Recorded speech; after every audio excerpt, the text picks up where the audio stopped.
this is Governor Bobber. I like good day, doctors. George Allen here. Good day, doctors.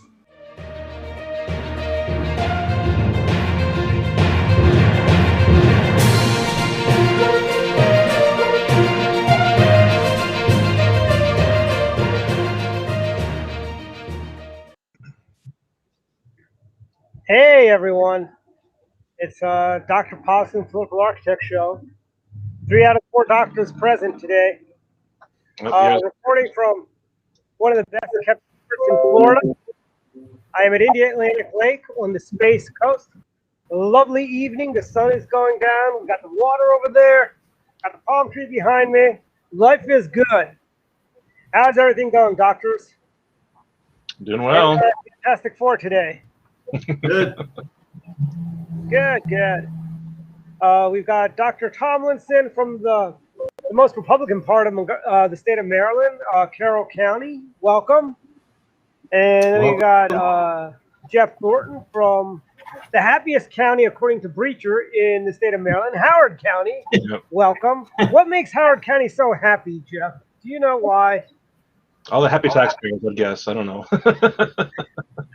And then we have Don Irvine, media guru, Dean of Washington Politics. Welcome to the show, everyone. Welcome, Dwight. Looks like I really haven't paid too much attention to the news, Dr. Don. What's been hey, going look, on this week?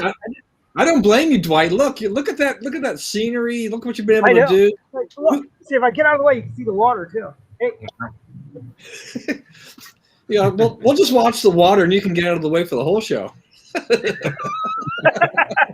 You're saying there, but See, all right. In the news, Yeah. Dwight's favorite place in the world, his favorite country, China. Right? Chinese Communist Party just celebrated their 100th birthday yesterday. Right, July 1st. Yes, they did. The Chi-Coms turned 100. You know, if they had listened to General MacArthur, we wouldn't be dealing with a communist China. Just saying, you know, Harry Truman, you're a wimp. I believe the general said that too. Harry said he can't fire anyone. I mean, you think about this. I mean, 100. I mean, there's something like I think the Wall Street Journal said there were like 95 million party members in China. I mean, we know it's a huge country to begin with. But yeah, 100 years. I mean, if you still have 95 million people that are members of your party, it's not going away anytime soon. But no one's while you can talk about the 100th birthday, no one talks about really. The media doesn't really talk about the atrocities. Just the black country, right? How many dissidents have they murdered just this year? Forget the 100 years. I mean, you had Mao's Cultural Revolution. You had. Our friend Josephine Wang is a refugee from the Cultural Revolution. Her father was a professor in China, and they had to flee. They went to, I believe she went to Hong Kong, and then they made their way to America. And I think one of my favorite presidents, he's my top 10, Richard Nixon, or as Archie Bunker would say, Richard E. Nixon. Normalizing relations with China. Well, I mean, if you look at geopolitical, yes, it was the right thing to do because we were dealing with the communists, and we kind of drove a wedge between the Soviet communists and the Chi-Coms. But I think after we took out the Soviets, we should have shifted our attention to China, which we did not. We ignored China. We gave them things like most favored nations. These are things we never would have given the Soviet Empire, most favored nations, but yet we give it to the Chinese. I don't know if it's that we feel sorry for the Chinese communists or whatever. And now look at them today. China. Yeah, I mean, I think it was the Nike CEO. I mean, he was pretty unapologetic about how much business dealings they have in China. Yeah. I mean, it was pretty remarkable. I mean, and we know this. I think we've talked about this on the show before too. How much economic dependence we have on China. A lot of people will talk about, we need to separate ourselves, and we need to, like Trump did, trying to put the tariffs in, trying to find other places that goods can be made. But, the bottom line a lot of times comes out, people want inexpensive goods, and they will overlook and ignore the atrocities. And particularly, what's been some of the harshest? Hong Kong, right? They were supposed to keep their kind of hands off of Hong Kong, but I think they really used the pandemic, shut down all those dissidents. We saw the largest, independent paper, really, the Apple Daily. The Chinese government basically cut them off. They're out of business now. Dissenting voices are disappearing right and left. It's just a travesty. I mean, I've been to Hong Kong before. It's a great country, but I kind of fear if I try to go back there today to see how different things are. It was thriving, before. China will try to keep the economic engine going on, but what they're doing to people is a travesty. Yeah, I mean, go ahead. I was just going to say, I mean, what is it going to take for, I guess, I mean, obviously in our circles that we, the four of us here, I mean, we constantly are talking about China. We know that, we know what they're up to. And quite frankly, I think a lot of the world knows what they're up to. But I mean, the treatment of their Muslims over there, what has happened with Hong Kong in the last year or so. Mm-hmm. And yet businesses, the media, your celebrities, the Democrat Party continue to defend them. I mean, what will it take? The Biden family. Yeah, I mean, will it take them finally putting their thumb down on Taiwan? Like, what will finally be the moment where there's a pushback from the world finally on China? And let's go back in time a little bit, Chris. You know how critical the Democrats were about Guantanamo and waterboarding? I wish they'd be half as critical of the Chi-Coms as they were of George W. Bush, President George W. Bush. And waterboarding, waterboarding, that's a horrible thing, but the Chi-Coms, they have these Uyghurs in this concentration camp making Nike tennis shoes, that's fine. That's just Chinese being Chinese, I mean, the Democrats are not outraged by that, but they're outraged by Guantanamo. They're outraged by waterboarding. They're outraged by enhanced interrogation. Hell, they're more outraged about January 6th than they are about what the Chi-Coms are doing these days. And that is a travesty. Come on, Democrats. I mean, come on, Jamie Raskin. Do you really think the folks from January 6th are worse than the Chi-Coms? I think you do think that. Well, so I would say that, first of all, because I hate to say it, because I try to give Democrats the benefit of the doubt, but more and more Democrats are really calling themselves socialists. So you can't really talk bad about China when you're trying to emulate their society. So that's the first thing. And second of all is you don't want to put it this way. There is no military superpower in the world except the U.S.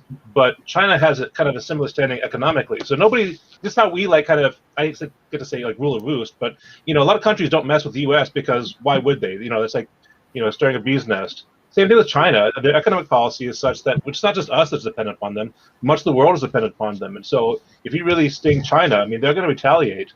So it just doesn't really pay to to piss them off. Why would you? It's just just let it be.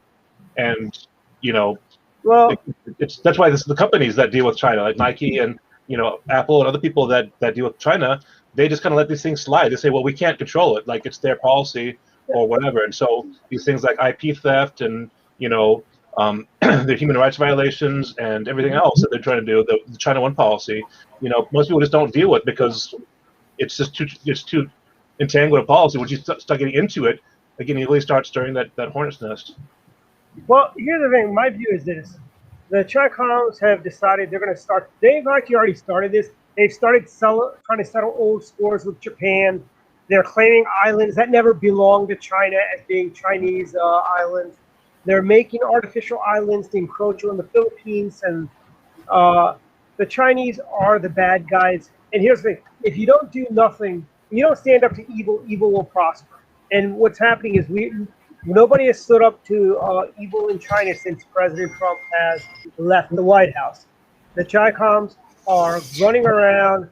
They go around. They know they got the Biden family licking their boots and doing whatever they want them to do. He's basically their puppet. you know.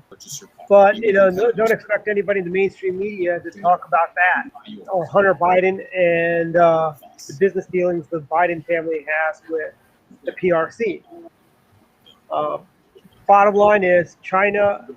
We really should be doing more, as in doing embargoes against. We should be doing some soft stuff, like by strengthening our allies in the Pacific Rim, like having having the Japanese build up their own armed forces, help our friends in Taiwan, help our friends in South Korea. It's called containment. John Dulles was a genius when it came to containment policy, and I don't see why we can't contain China with the way we contained the Soviet Empire. I know they've got we've got business interests in there, and something.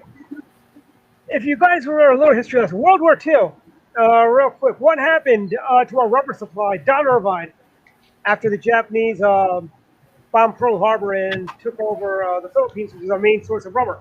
We had to find new sources for rubber technology, and we developed rubber. And as a byproduct, we got Dacron, nylon, and a bunch of other usable fabrics during the creation of rubber. I think we should contain China, and if we have to, let's start developing new technologies. Kind of like we did when the Japanese took control of the rubber supply back during World War II. So you bring up a good point, because with Russia, I was just thinking about this before we said it. So everyone remembers the Cold War. We had a military arms with Russia. Russia failed because they couldn't sustain things economically. They didn't have the economic backbone to support the nuclear arms race, so they basically had to fold. With China, it's a different problem. They are an economic superpower, not a military superpower. I mean, they are becoming more of one, but right now the main concern is the economic policy. How do we deal with Russia? We created NATO. We had a bunch of nations that we worked with that could respond to threats. Same thing we do with China. We could have trading partners like Japan, Taiwan, some of the Philippines to help develop competing technology. But right now, we don't have a way to compete with China economically. So if we could develop other cooperations with other countries, even if they weren't perfect, I mean, if we could just say that we have an alternative to China, that would be something. Because at that point, we could actually threaten China with disengaging. And right now, we can't do it. We'd be hurting ourselves as much as we'd be hurting them. Right. I mean, I think part of that, though, too, is I'm dealing with this for what, 50 years, or thereabouts? Yeah, 50 years. Next year will be 50 years. Yeah, I mean, it's pretty hard to roll that back. I mean, this we talked about before. Once those things we get into there. This is right here in Florida. You see Trump supporters everywhere, and they're not afraid to say they're Trump supporters. This is what happens when you're outside. We never know what we're going to get.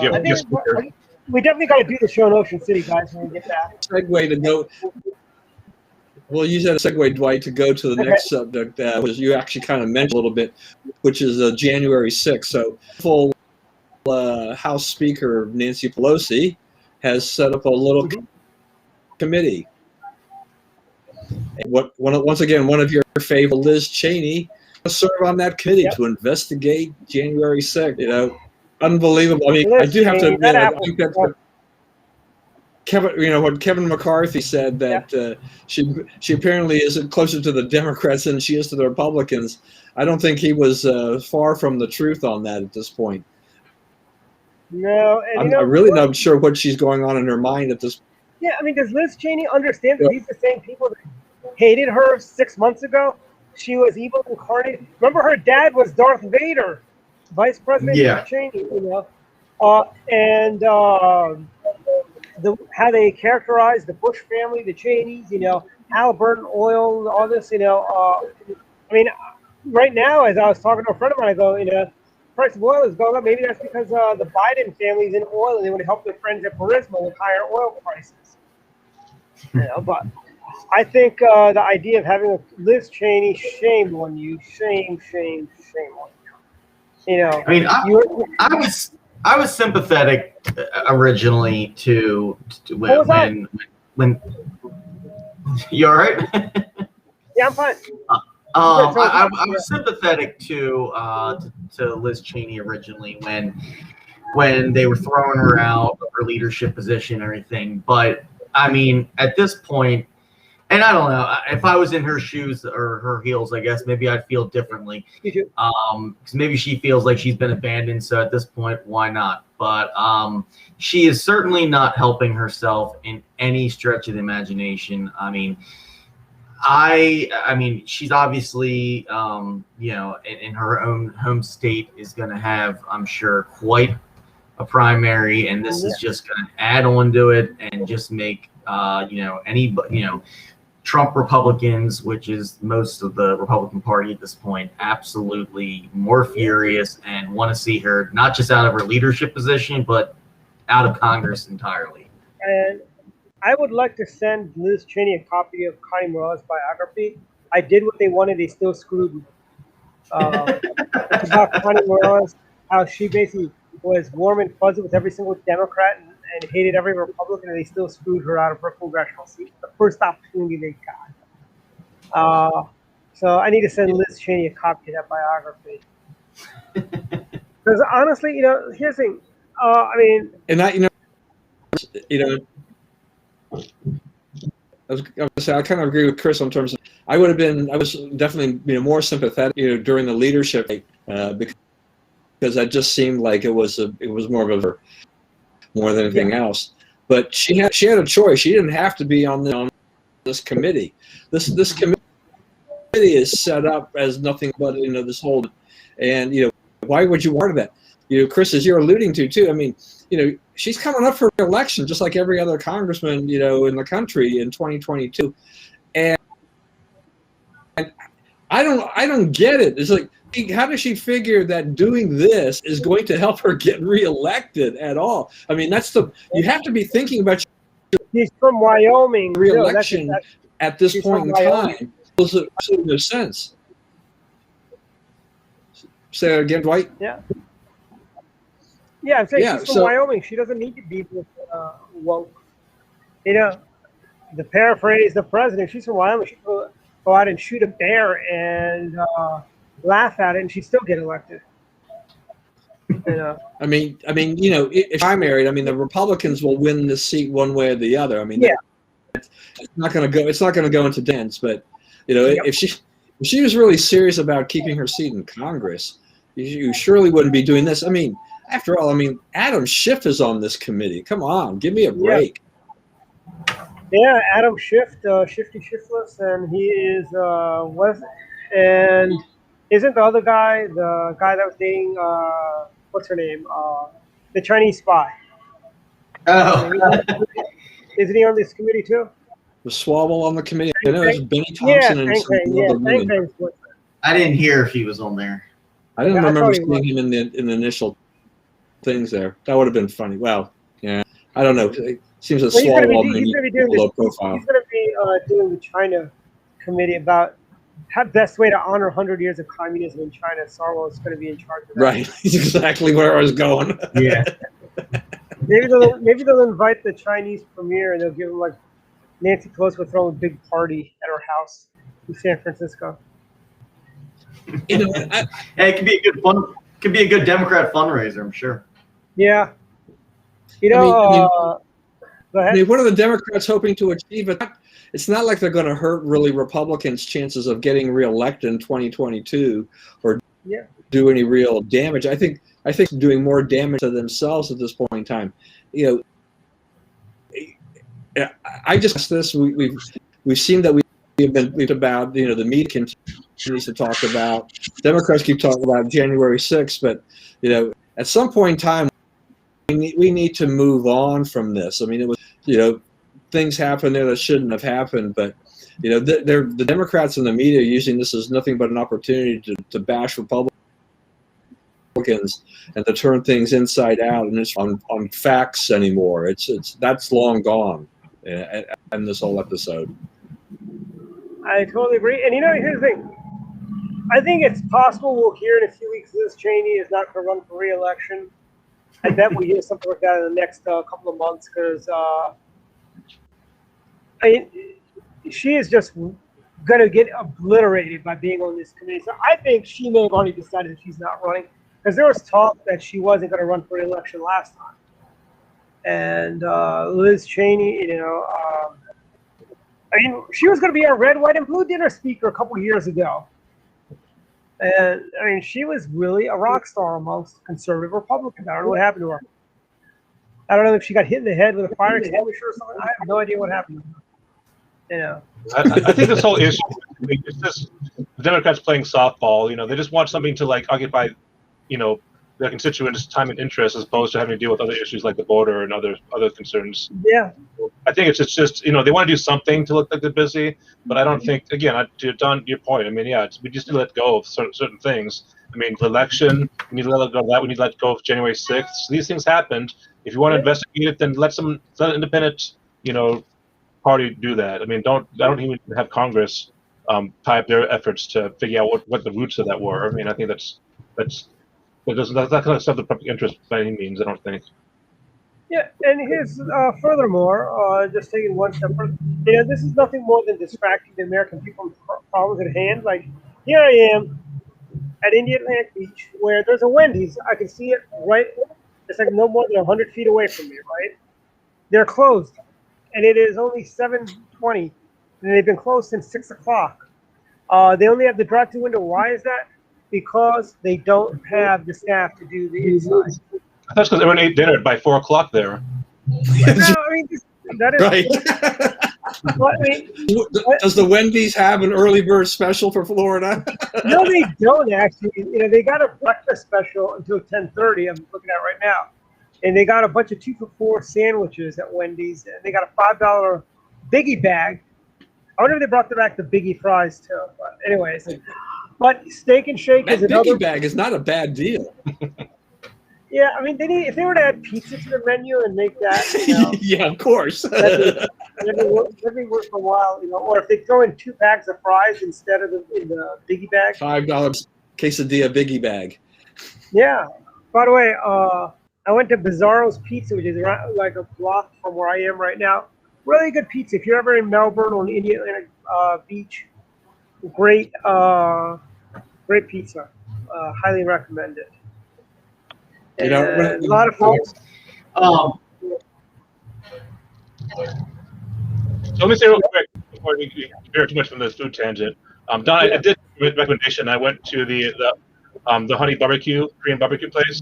Uh-huh. That was really good. All right. Honey pig. Yeah, honey pig. Yeah, so I got myself a hot pot. I was thinking about doing the barbecue stuff, but I was like too complicated. I'm like, I'm just gonna do a hot pot. Go with what you know, right? I mean, Yeah. Start there and work your way through it. I mean, actually, if you go with several people, then you can do a lot of different things too. Then you can somebody who might be a little more expert in that. Yeah. Well, my other thing on the food thing though is just that when you mentioned that early bird thing, is like I think about all the times when I was a lot younger, like in my teens, and I would see, one out in Wheaton called Ferdinand's. They had that early bird special for the seniors. I always used to think that was kind of funny. I'm almost like one of those guys, because I mean, I am now. I don't go to an early bird special, but I'm usually eating my dinner by 4:30. That's actually really healthy though, Don.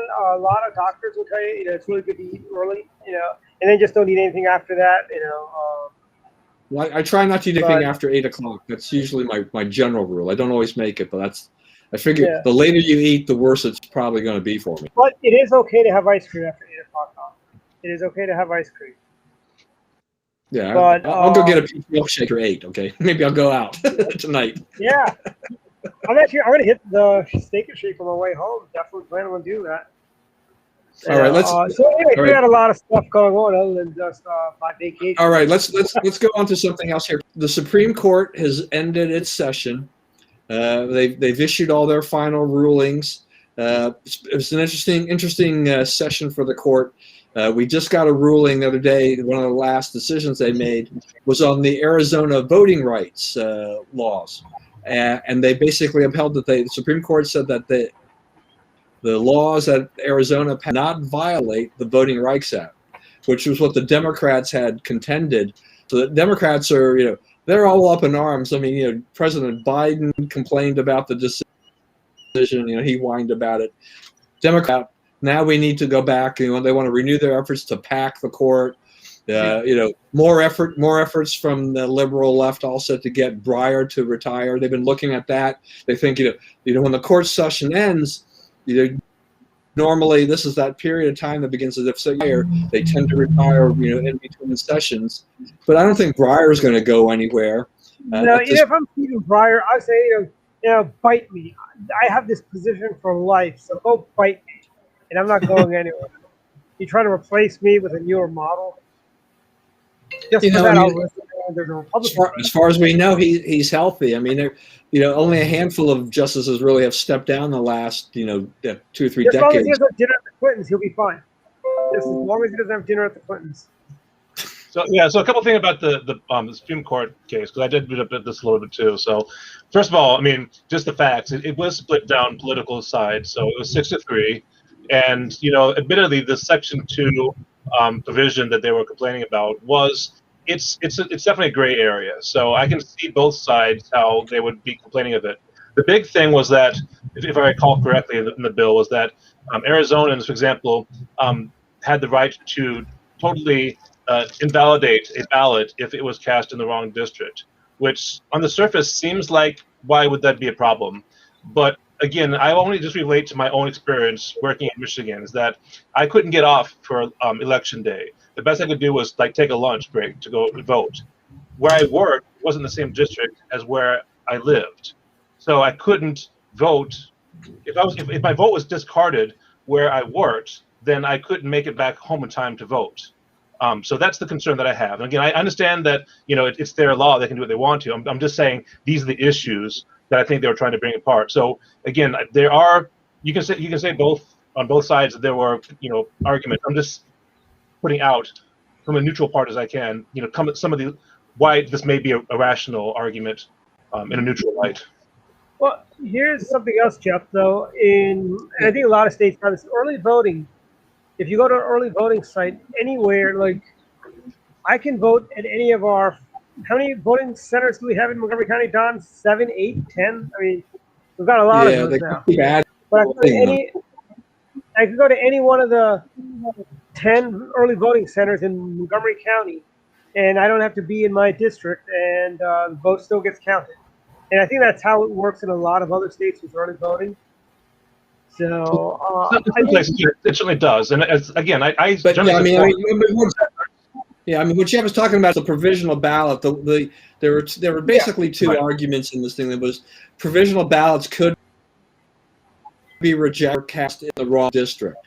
The other thing that was really the bigger, probably the more key aspect of this decision, was that they basically upheld the right to say, no, ballot harvesting, you cannot do that. You go and pick up and deliver these ballots for other people that are not your own, that are not your family, and all this, for which obviously something the Democrats have used to their advantage, and for the last 2-3 election cycles.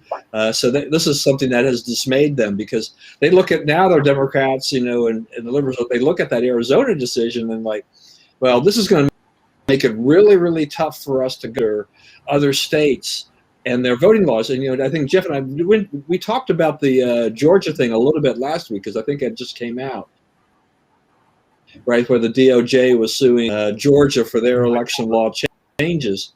This decision impacts Georgia to the extent that stuff that they would complain about in the end, a lot of this won't go very. The court is basically saying, look, we are not going to interfere with state laws on elections, and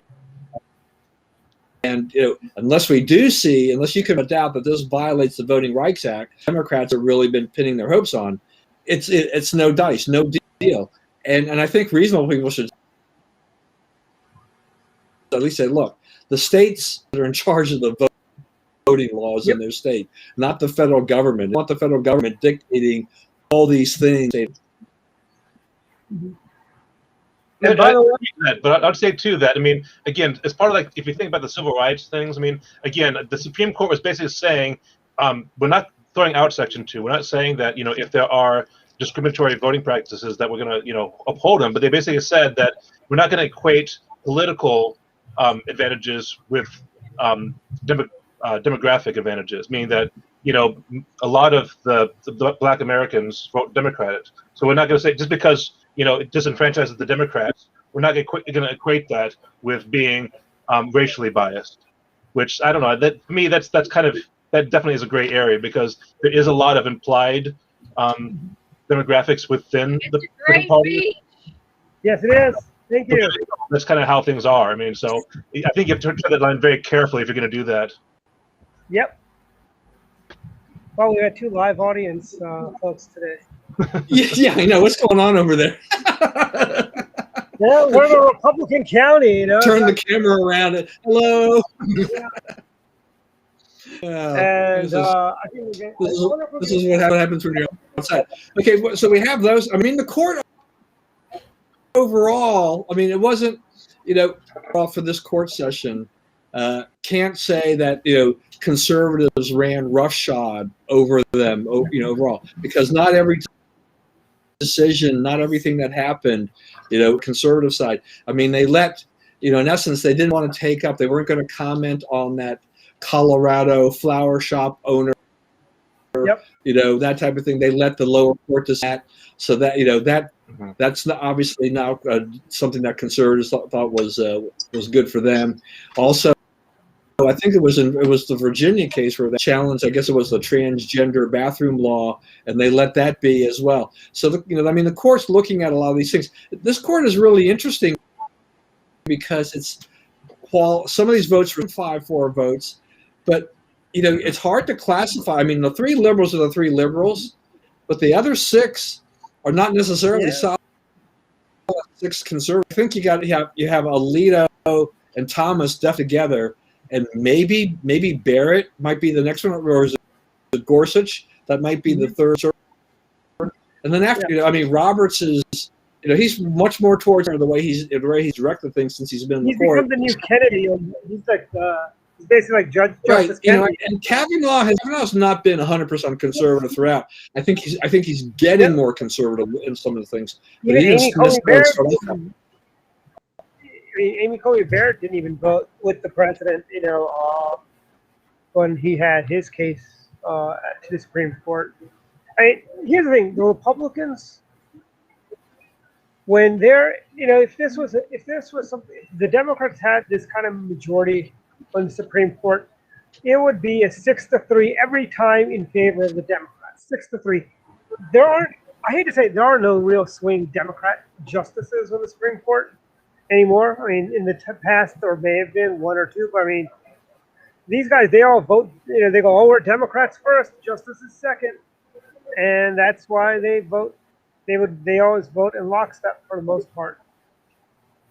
While Republicans are justices first, Republicans second, conservative maybe number 5 on some of their lists, but yeah.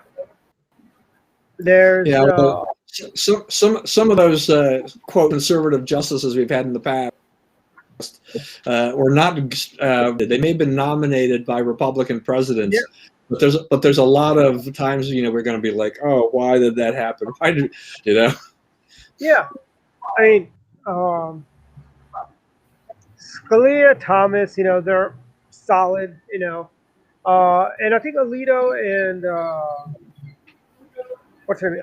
Barrett, because Gorsuch, I can see him go. Gorsuch goes back and forth.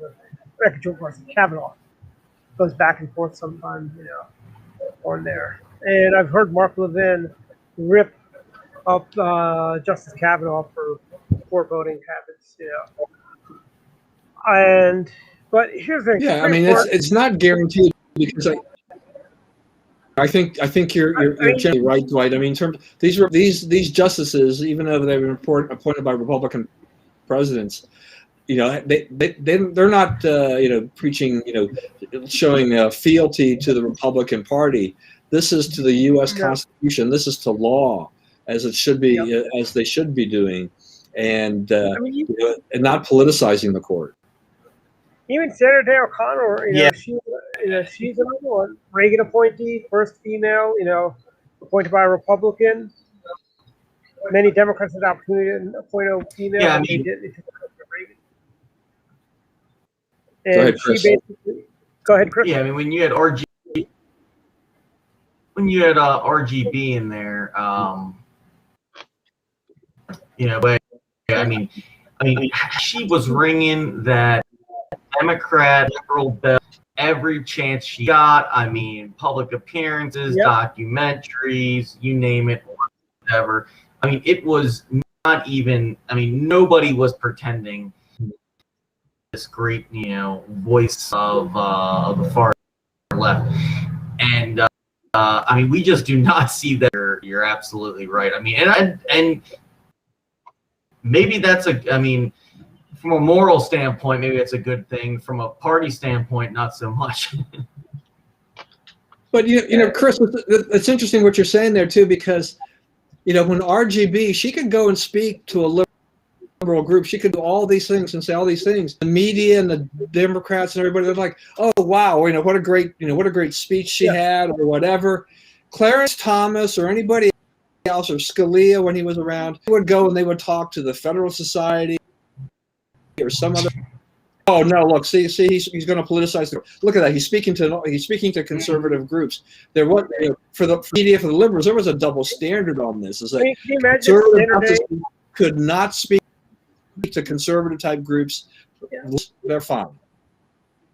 Yeah, and can you imagine, Don? Imagine if Sandra Day O'Connor spoke to the Eagle Forum where she had lunch with Phyllis Schlafly. Just think what the media would have, the Washington Post would have called her nothing more than a puppet of the radical right, and every time there'd be an ERA quote case coming to the Supreme Court, all eyes would be on Sandra Day O'Connor. She had lunch with Phyllis Schlafly, I mean, and it's just a bum rap that Republicans get, as Chris Plant states it, Democrats can have double standards and have no standards at all. And when it's kind of like, when like right now, if let's say, if President Trump was doing what Joe Biden is doing, if say the stories about Hunter Biden's racist tweets and texts were about say Eric Trump or Don Jr., they would be demanding they go, oh, you got to condemn this and that. Nobody has yet asked Joe Biden, do you about your son's race? Is your son a racist? I mean, wasn't there a reporter that actually asked President Trump, do you hate black people? I'm trying to think who it was. I believe there was a reporter that actually asked Donald Trump if he hated black people. And it's that old double standard that happens in Washington. I mean, Ruth Buzzy Ginsburg could go talk to NARAL and nobody would care. And That's if right. and if Sandra Day O'Connor was in line with it at the supermarket with Phyllis Schlafly, that'd be the talk of the town. But hey, all right. So let's as we continue to move along, I did want to ask this group about the New York City mayoral Democratic primary. So here we are. I guess it's been about 10 days or thereabouts since they had their primary election. We still don't know who won for sure because he's ranked choice voting, which confused. I think Mr. Mook is running this primary. Mr. Mook is running the New York primary. The same guy that set up the Iowa caucus. And they're now just counting the absentee ballots. So they may not have an official winner for about another 2 weeks or so. But yeah. But I mean, New York City. I mean, they made some mistakes here. I mean, they mistakenly about 135,000 test ballots in the system.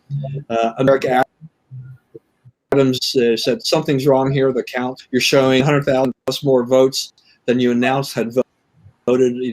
That evening of last week. So they figured that out.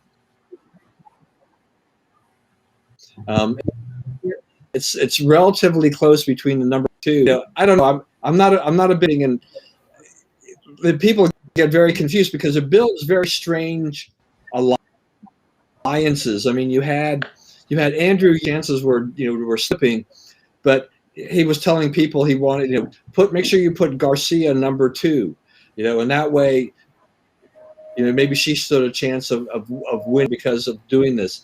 So this whole thing of you take the top 5 on this thing or whatever, and then if you don't get to the 50% threshold out, and their votes are re-ranked, according to how you rank them. Not everybody even filled out the top 5. They didn't even. It was like, what the heck am I supposed to be doing? Yeah. With this, it wasn't explained very well, and I think found it really confusing. It's like they're winding up with more confusion, problems than if they had just let it be the normal way. I mean, it wouldn't have killed them to have a race. At least they would have known something, at this point in time. But I'm just glad that. So let me say real quick. So I think that one of the issues too, people haven't really talked about, the fact is like, if it's your 5th vote that wins, do you feel like that's a good thing that they won or not? I mean, like if that's really my 5th choice, like, do you really feel like you're really part of the election? Like, okay, well, my guy won, my 5th guy won, but at what point do you feel like, well, my vote is so diluted now that I really don't care who wins because the person I want to win didn't win, so my interest just falls down. You see, Jeff, ranked choice voting is kind of like a cereal box. You get the nice top layer, then you get the middle, then you're down to the crumbs when you get to number 5. And there's no. Who cares at that point? If who remembers their 5th choice? At that point, like, I don't remember who I voted for the 5th. Like, was it this person? I don't know. It's like at that point, you might as well just vote, party line and say, just here's my first choice, and whoever else is, a Democrat, I want them to win. Whoever it is.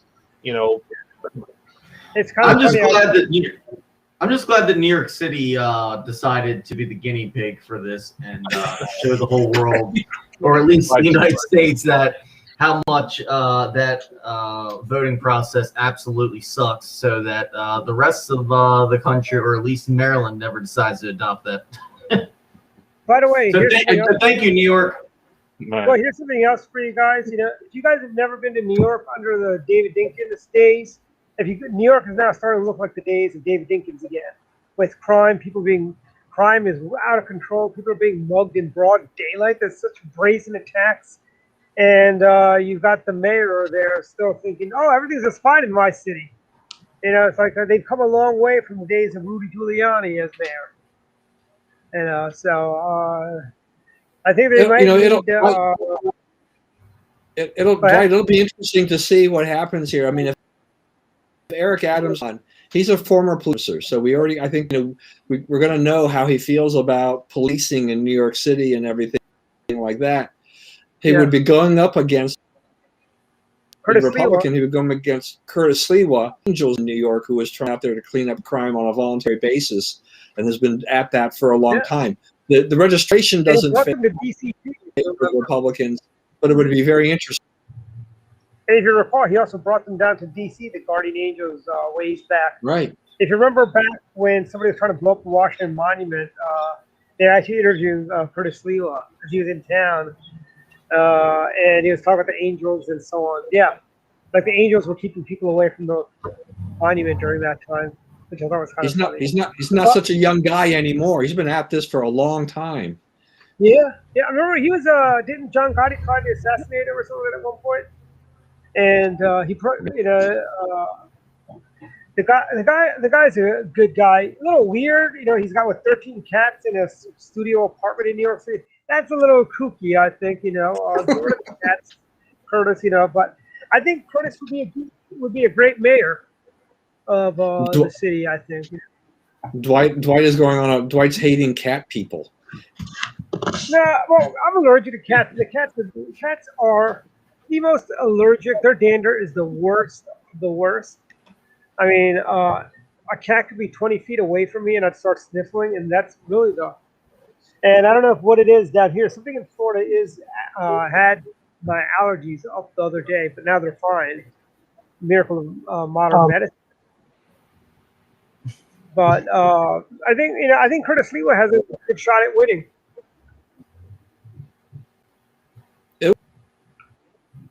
I think even with the interesting candidate, but much more so than some of the others that run in recent years as Republicans. All right, let's continue to move along. A quick thing here. So the New York, they've indicted the organization on tax fraud. No, Jason, we are not in Rockville anymore. Yeah, I know. Not that. When were we in Rock? So so you have that. Cyrus Vance Jr. has been big time after in his companies and everything like after this. But I don't know how far this will go. I don't know how much evidence they have and how much they'll be able to prove this in the end. At this point in time, it does seem that New York they've put a target on Trump's back and his company's back for a while, and they figure now that he's out of office, they'll have a better chance of doing to him. And here's the thing: this is typical New York City Democrat politics. If you recall, they did the same thing to Rush Limbaugh when he was living in New York. He was getting audited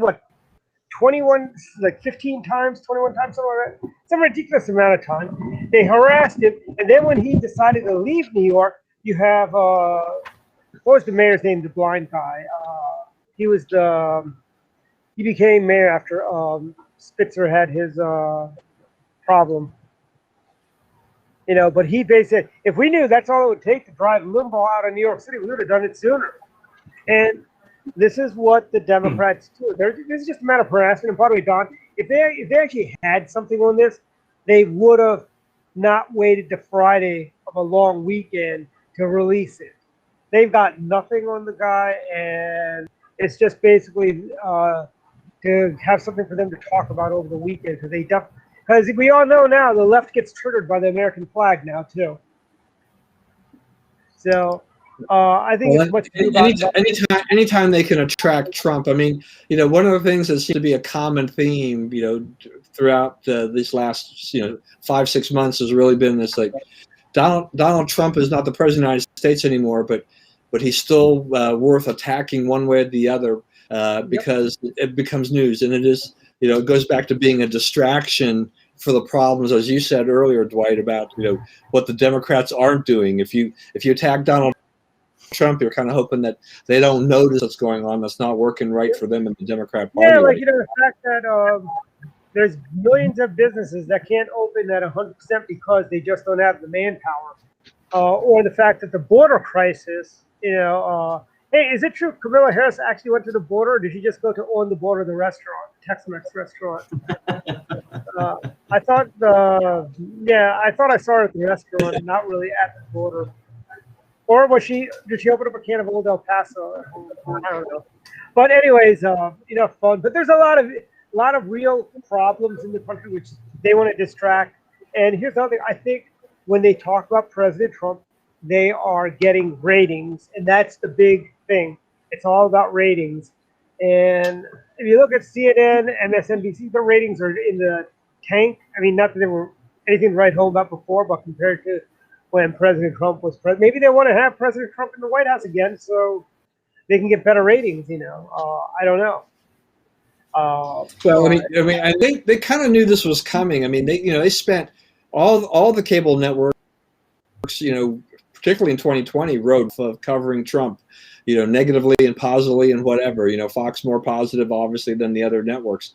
But Trump out of office has really decimated the ratings of all the cable networks. Probably Fox to a lesser extent, but MSNBC and particularly CNN. I mean, they're really suffering. I don't think that they expected that their audience would drop off that much. But if they can make Trump the bogeyman for things, it's pretty tough to gin up interest. I mean, Joe Biden is boring. Jill Biden gets on the cover of Vogue, in this unbelievable piece, just how wonderful she is, a first lady, for all Americans, and all of this stuff. It's just I don't even recall. Oh my gosh! Pat Nixon. One of the most elegant first ladies we've ever had. Yes. Totally got dissed by Vogue. Never got a chance. I mean, they never spoke this way about Pat Nixon, Nancy Reagan, Barbara Bush, Laura Bush, Melania Trump. Even remember Mrs. Mitt Romney when Mitt Romney was running for president. Oh, she's such a prima donna. She's got to have her horses shipped around with her. It's like, really? what they're doing in New York City is absolutely ridiculous. Or sorry, not city, I guess, but what they're doing is so absolutely disgusting. I mean, the Democrats, they beat him. He's not president, and yet they are just beating this absolutely to death. And I said this before on this program that, you know what, if they want to keep doing that, I mean, it's not, I feel bad for, Donald Trump and everything, his organization, but if they want to keep doing this, I think the Democrats, by, beating the January 6th stuff to death, by trying to, sue the president and tear his organization down. I mean, if they want to, I mean, they're just making themselves look like absolute bitter clowns with all of their actions. And I say keep going for it, because I think people are sick of it, and I think that's turning on. I think it's annoying Democrats, and I think I think Republicans who maybe weren't so passionate about Trump, I think they definitely can get on board with this being ridiculous, and seeing that the Democrats are absolutely abusing their power. And about the first lady, I mean, can you imagine? I mean, not only was Melania obviously absolutely beautiful, and I mean, she's a supermodel. She obviously has a sense of fashion, but she was an immigrant. Can you imagine if Jill Biden or if Michelle Obama were immigrants? Oh my God. I mean, they would be absolutely, tripping over themselves, reminding you every day. But Donald Trump's Melania, immigrant, who gives a crap? Nobody cares. I mean, such a double standard. It's sickening. Yeah, I mean, here's the thing. I mean, they did this to all of the Republican first ladies. They did it to Betty Ford. Pat Nixon, very classy lady. They basically make fun of Pat Nixon. Nancy Reagan and her astrologers. I mean, come on. I mean, these people. Nancy Reagan is the one that's running the White House. Time magazine, I believe, had a cover back in the 80s, during the Don Regan saga at the White House. And it's just a double standard. I mean, they would talk about, I mean, what is it? Didn't the New York Times do like a full page on the inaugural gown of Michelle Obama? And they basically tore apart Melania's inaugural ball gown, saying, "Oh, that's such a blah blah blah," and it's such hypocrites on the left. And as our first plant would say, no standards.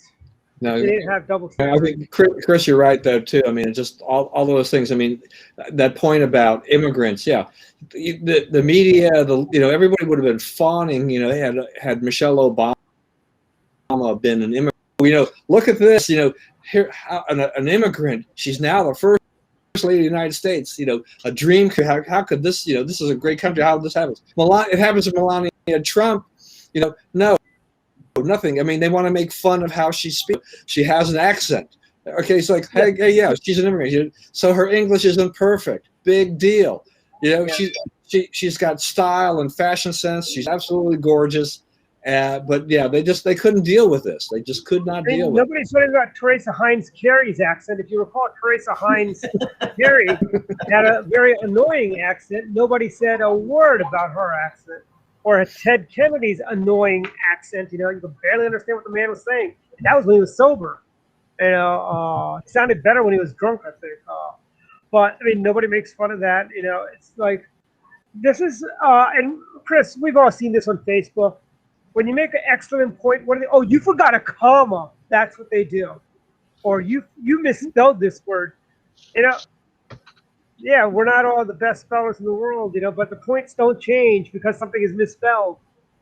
But that's what they grasp, and that's what the left does. They take these cheap shots and so on. All right, Dwight, we're coming up on about the last 5.5 minutes of the show. To final thoughts.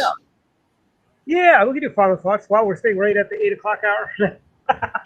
I'll start. A couple of final thoughts. We lost the great American this week, Donald Rumsfeld. Shame on you, Daily Beast, and every other lefty blogger that basically said everything from, Donald Rumsfeld responsible for thousands of deaths, or to he's turning toasty brown about now. I know I get chastised when I mock Democrats when they pass on, but this is why I do it, because this is what they do. They don't care. They have no respect for the dead, frankly. And shame on all the lefties who are hating on Don Rumsfeld. Don Rumsfeld is a better man, more competent Secretary of Defense than Joe Biden was a senator, for that matter, or even a vice president or president.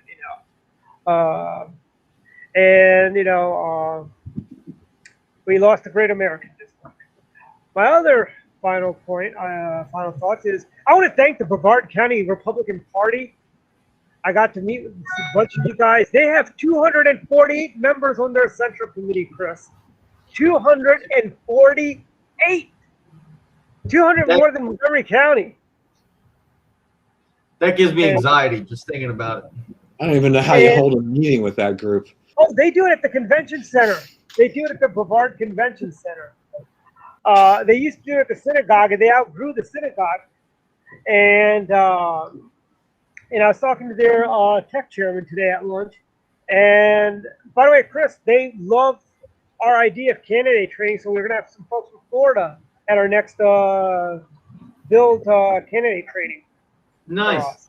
Yeah, so, and they also wanted to be part of our newsletter, so I sent the email to Jason Trott. You probably got Dave's email address. He wants to get our newsletters. And great people down here in Florida. Melbourne's a beautiful town. I recommend. It's on the Space Coast. I saw the launch of the rocket the other day. Went over to Kennedy. It's a beautiful place. I'm a little disappointed in Cocoa Beach. I thought the Nelsons would live in a nicer neighborhood than that, but it is what it is, And I don't see any of the mountains that I see in Nigeria Virginia around here, by the way. I don't know if you guys ever picked up on that. Every now and then you'll see mountains in the background. But anyways, but Melbourne, it's a heck of a town. Every lever of power is controlled by Republicans here. It is awesome. There is no only place the Democrats have any power is the school boards, and that's changing too. So, so Democrats enjoy that power while you can down here. You're going to lose it soon too. But there's a lot of growth here. There's a lot of new construction going on. Like by my house, there's a parcel of land now that's being developed. There's a Costco's coming right by my house here. Things are good. In the greater the Space Coast area. And I will be back next week and back to Maryland. And we've got a fundraiser for Kelly Schultz on the 19th. I hope folks Chris, I hope you can attend. It's at Katja Bullock's place. It's only $35. You can go to kellyschultz.com or go to the Montgomery County Republican Club's website and find the link. All proceeds go to Kelly Schultz for governor. And that's my final thoughts. Jeff, final thoughts? Sure, I got a couple. So you said Space Coast, and I was thinking, wasn't that a cartoon show? No, that's Space Coast, Coast to Coast. I know. Space Ghost. Space Coast. Anyway, so no, I guess my only final thoughts was that yesterday was Canada Day, and obviously the 4th is coming up, so we have a lot to be thankful for as a country. I know it's easy to get caught up in politics, and I've said before, I definitely am Republican. I consider myself to be kind of dyed in the wool, but I don't to be Republican just because I attack Democrats. I believe that Republicans have good ideas for the country, meaning that I believe the foundational principles of independence and self-sufficiency and fiscal responsibility, and I say conservative values, but values that are time-tested.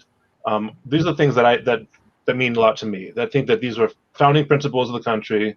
You don't have to believe in a particular religion, but the fact that we are able to practice faith without persecution. This is one of the unique countries that can do that. Obviously, there were a lot of things that this country dealt with in that we kind of looked forward to some of these issues. It wasn't a perfect country. It was founded on great ideas, great ideals, and those ideals I believe is still present. So I appreciate the opportunity to have discord, to have discussions about different ideas, because I think that's what this country needs. I think it needs, discourse among the community. I think the fact that when Congress and other bodies of government come together, they are so focused on their ideological principles, they can't see the bigger issues. They can't see what is really affecting the people, why the people are hurting, what the real issues are, not just the ideals. So anyway, just a couple thoughts, but again, I wish everyone a very happy 4th of July. And again, I think we should just take time to reflect on what a great country this really is. And this is the greatest of the great country, by the way. See? The greatest of the great. Greatest of the greatest. Florida makes America great. As Ray Savannah would say, this is the greatest county, Howard County, in America. So yeah. But we don't call him Ray, we call him Breacher for obvious reasons. Okay. But as you can see, this is the beach. And wish you guys were all here. Oh, Chris, your final thoughts. While everyone watches the beautiful. When you said it's nice to be somewhere where Republicans control everything, I thought you were talking about Carroll County for a second there. Yeah. But no, it was nice to hear you mention Cocoa Beach. My grandparents, when they were alive, lived there and spent lots of summers there. So nice to. Oh, really? Did you ever go to I Dream of Yogurt? By the way, Chris, while you're here. Did I ever go to where? I Dream of Yogurt. It's basically I Dream of Genie themed yogurt place, frozen yogurt place. I don't remember that one, but yes, obviously, yeah, that show has a major association. And yeah, I know we briefly mentioned Donald Rumsfeld. I rewatched The Unknown Known the other night. Obviously, I think the director had his own kind of narrative he was running with, but I think any Republican can watch it and kind of put the and see through maybe what the director's narrative was, and see that Donald Rumsfeld was one amazing public servant, political operative, elected official, whatever you want to say. But the man, served in I think 4 out of from the 70s to the 2000s. Served in, or 60s really to the 2000s. Served in almost every single Republican administration and in varying roles, but all very important. So quite a story to sit back and watch, and there's a lot to take away from his life. So, final thoughts, Don Irvine. Yeah, I want to somewhat echo Jeff's thoughts about the 4th of July, and Dwight, yours too. We live in the greatest country in the world. Forget that. I'm looking forward to singing some patriotic hymns in church, something that I kind of denied last year because of the pandemic. I'd like to get back to that and just remind ourselves who we are and where we are from. We're just very, very blessed in this country at this time. I don't know. The other thing too was just the White House sent out this tweet about the basic cost of kind of the barbecue. The things that people would normally have on a barbecue, and said, "Hey, look, it's down 16 cents from last year." What are you going to do for 16 cents, Don? and they rightfully so got roundly mocked for that tweet. I don't understand what this White House was trying to achieve by this, but yet another kind of stumble and fail by the Biden administration on all of this. It's just absolutely incredible. And when I was watching, I was just checking the stream, and the closed caption that automatically on the stream. Every time you said Rumsfeld, they came up Rommel.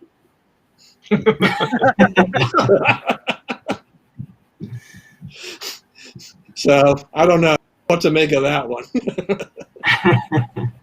But it's kind of always sad going home from here.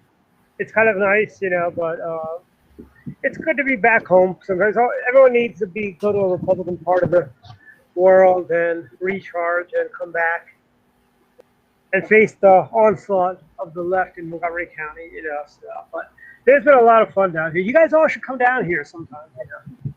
I've got a big place, so, and it's nice down here. We all go down, and the doctor.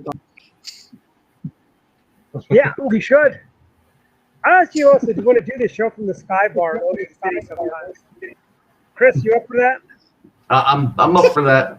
Do it from the Sky Bar? Yeah. I think it'd be a lot of fun. Maybe we should do that in October when the hotel rates drop down to winter rates.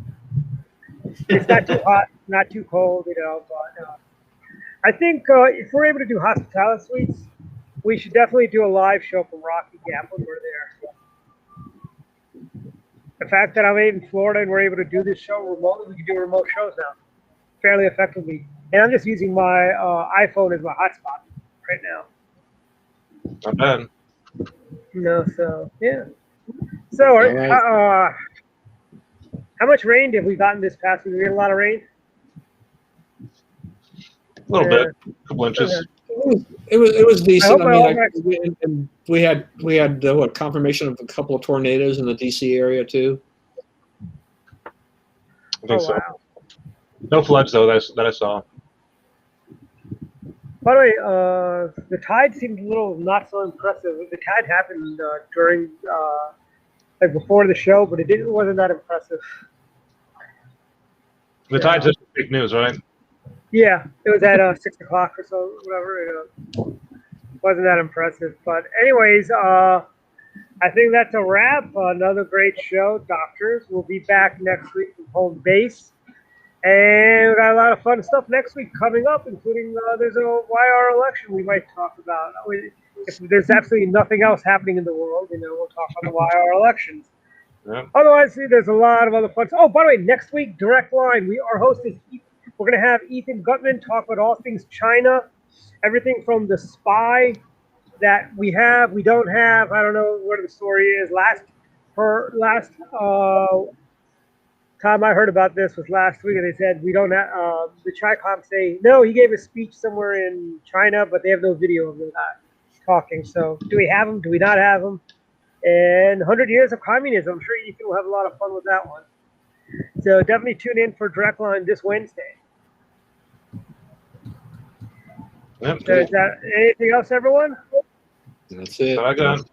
Awesome. Take care, everyone. Enjoy the 4th. Happy 4th. Yeah, I will. Yeah, I'm actually going to go out. Have a great 4th of July, everybody. Actually, now.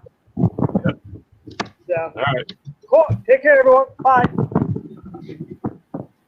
Bye.